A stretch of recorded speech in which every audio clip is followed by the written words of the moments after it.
বন্ধুরা, German chancellor Merz খুবই গুরুত্বপূর্ণ একটি সিদ্ধান্ত নিয়েছেন। সেটি হলো তারা আর ইসরায়েলে কোনো প্রকারের সামরিক সরঞ্জাম বা অস্ত্র রপ্তানি করবে না বা রপ্তানি করার কোনো অনুমোদন দিবে না।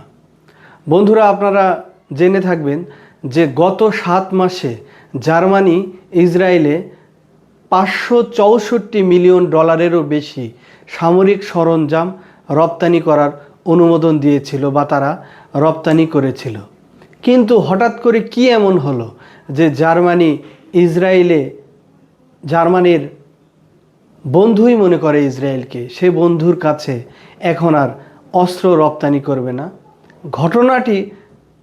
আসল যে ঘটনাটি সেটি হলো বন্ধুরা, গতকাল শুক্রবার ভোরে ইসরায়েল সরকার গাজা উপত্যকা বা গাজা যে শহর রয়েছে পুরোপুরি দখল নেওয়ার জন্য একটি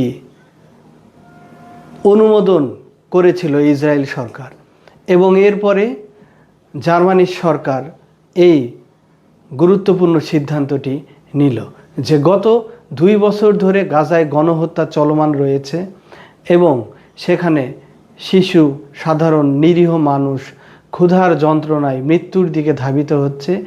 এমতাবস্থায় কঠিন পরিস্থিতি বিরাজমান থাকার পরেও ইসরায়েল সরকার যেহেতু গাজা উপত্যকা পুরোপুরি দখলের সিদ্ধান্ত নিয়েছে, এই সিদ্ধান্তর প্রতিবাদে জার্মান চ্যান্সেলর মের্জ বলেন যে জার্মানি আর ইসরায়েলে কোনো ধরনের সামরিক সরঞ্জাম বা কোনো অস্ত্র আর রপ্তানি করবে না।